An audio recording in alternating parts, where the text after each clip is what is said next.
We're going to take a closer look tonight at policing in America, specifically why so many veteran police officers are choosing to quit the force, leaving many departments across the country with serious staffing shortages. Tonight, our Ron Allen speaks with former officers about why they chose to turn in their badges. You always want to be a police officer when you grew up? Always, yes, definitely. Dusty Steele served 11 years, several as chief, in the small police department of Blue Mound, Texas. I think it's time I move on. But by September of this year, he'd had enough, handed in his badge, and stormed out of a city council meeting. Why did you decide to resign? In my situation, budget issues.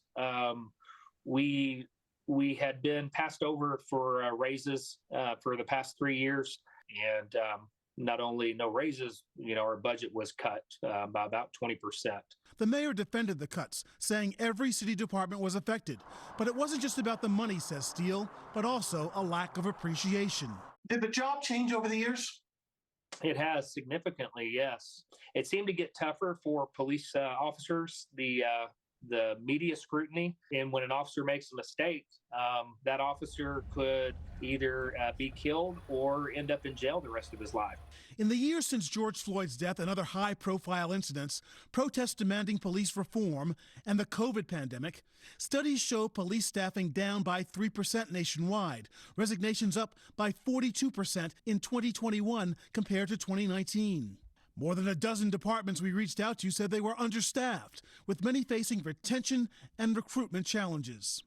I didn't feel my victims were getting their justice they deserved.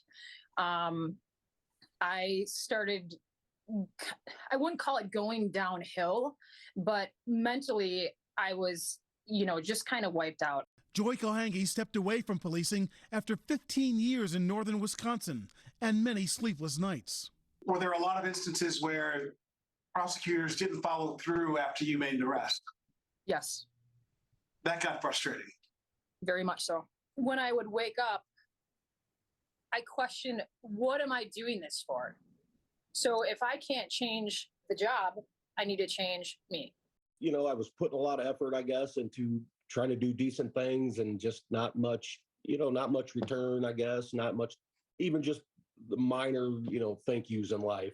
Jody May served 20 years in suburban Illinois and retired sooner than he expected last December. He says he found racially charged anti-police protests especially disheartening because his family is multiracial.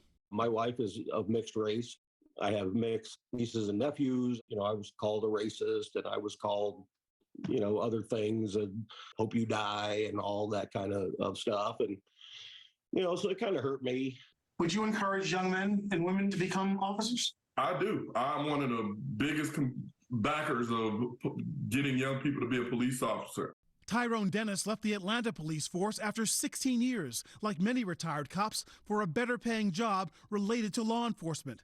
He's public safety director for schools in St. Louis and runs a nonprofit that tries to improve police-community relations. You're going to have to go into some of these communities and recruit people within the community to be the cops. We need to go into the inner city and wherever to recruit people from different walks of life.